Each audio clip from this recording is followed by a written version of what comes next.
What you can learn from the Metallica Eye of the Beholder guitar solo is one single but crucial skill: developing your whammy bar technique. Because honestly, a lot of people use it like this.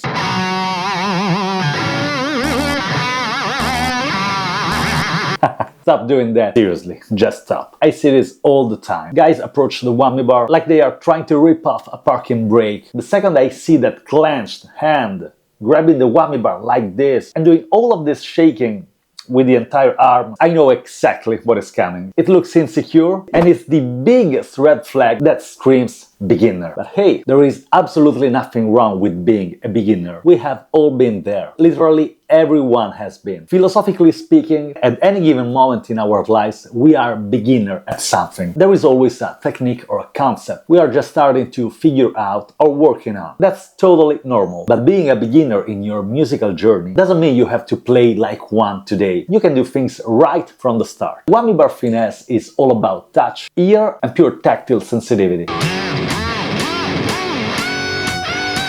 To prepare this lesson, I pulled up the official guitar songbook, cross-referenced with my own ear transcriptions. Now let's look at how Kirk Hammett executes this flavor in the first 4 bars. Your right hand does absolutely zero picking here. It is engaged exclusively on the whammy bar. This solo opens up with whammy bar releases. This means you push the bar down before you even strike the first fret note. You depress the bar, you fret the note with your left hand, and then you let the bar slowly come back to the pitch. That's the exact same trick Eddie Van Halen used for the very first note of his solo on Michael Jackson's Beat It. Now watch my right hand and notice how the fingers are open. I'm not grabbing the whammy bar like this, and most importantly, the weight of my arm is on the guitar. It's not floating, so I'm not using any energy in this part of the arm. And also use the tip of your finger to control the whammy bar.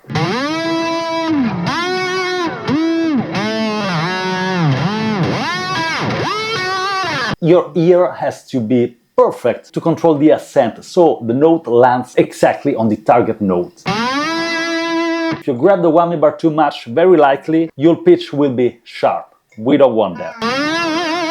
Sounds so bad. Oh my god. The question I get very often from my student is: how do I use the whammy bar, or in Italian, la leva? Well, it's pretty much like asking how to walk. You just have to do it and develop the feeling of doing it. But what I always point to is realizing that this bar is a precision instrument, not a baseball bat. So when you squeeze it with a closed fist and with the arm floating, you just lose all the control. To get a fluid professional sound, your hand and your arm needs to be relaxed, using just your fingertips to guide the whammy bar against the resistance of the strings. Just take your time, do it, stay relaxed with your arm, your shoulder, your chest, use your ear, and before you know it, results will come. You just play a bending from E to F sharp,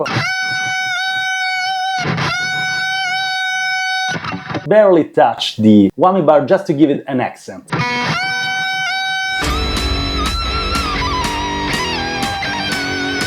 Immediately after these deep releases, it changes to a very exotic phrases. To understand why this solo sounds so exotic, we need to look at the harmony. If you are new to the channel, welcome, I am Riccardo. I am a professional guitarist and instructor. I have spent the last few years tearing down useless guitar dogmas. My goal here is simple: to give you the raw, unfiltered tools about technique and guitar in general, so you can stop blindly copying people and actually find your own voice.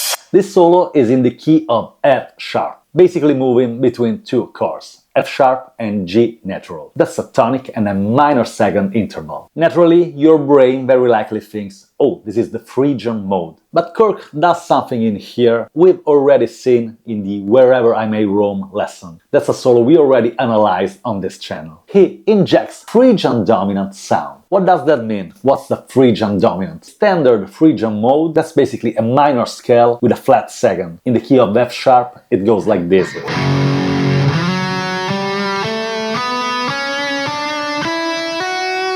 The only difference is that you raise the third degree by a half step. So it has a major third instead of a minor third. It goes like this.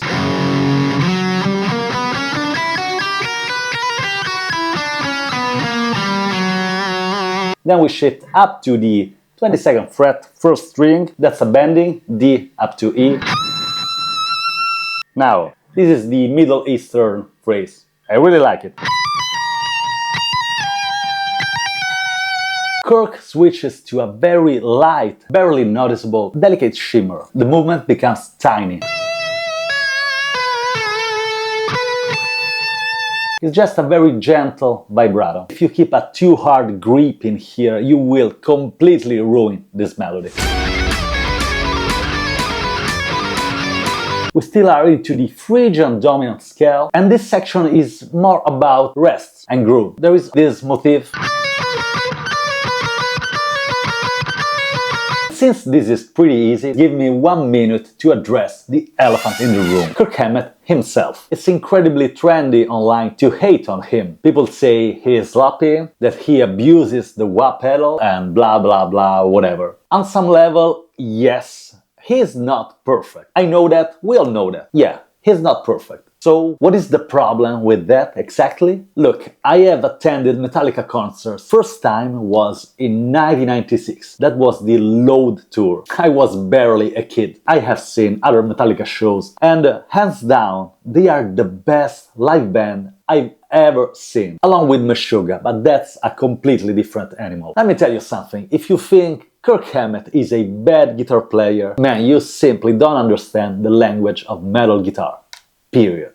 And probably you don't get what it takes to write the most iconic riffs and the best metal songs we know. Just to name one riff, he's the guy who wrote the Enter Sandman riff. I think that's enough to prove that you're good at guitar. To me, Kirk Hammett just remains one of the most relevant, influential metal players ever. His attitude on stage, his songwriting, his creativity, and his personality are something that most bedroom shredders can only dream of. My 2 cents, let's continue with the solo.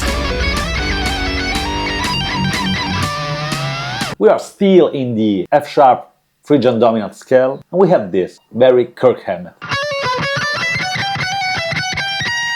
Now, on the original songbook, the next phrase, it's transcribed as a tapping phrase, like this. But it makes no sense to me. I don't think it goes like that. From the recording, what I perceive are just pull-offs. So, the entire phrase is...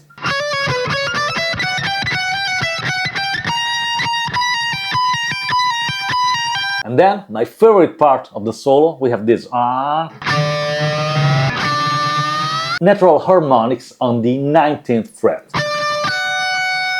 Which happens to be identical, because this is how the guitar works, to the harmonics at the 7th fret. Let me know in the comments if you are interested into the logic of harmonics on the guitar, because it's a pretty interesting topic. Going back to the solo, we have... You just raise the pitch with the whammy bar, just play this part in the pocket. Do that on time. A quick note on the tone for those who always ask. Today I'm running my 91 Ibanez, what's the name? Ibanez Jam 77 BFP straight into the Red 7 Leviathan preamp. If you like this tone and this device, you can find a discount code in the description. And if you like this direct, no bull approach to the guitar technique, take a second to subscribe to the channel and activate the notification bell. It takes you 1 click, maybe 2, but it helps me provide you pieces of content every week. So this is how you turn a mechanic piece of metal into vocal expression. I know it takes time to build that tactile sensitivity, but the first step is letting go the tension in your hand and in your arm. Just treat the bar like a feather. I would like to hear your take on this. Leave a comment down below. What is your biggest struggle with the whammy bar? It's more about controlling the whammy bar, or it's about the pitch? Is maybe keeping your guitar in tune? Let's nerd out about it. Coming now, my full playthrough of this solo. Thanks for watching, and I'll see you in the next one.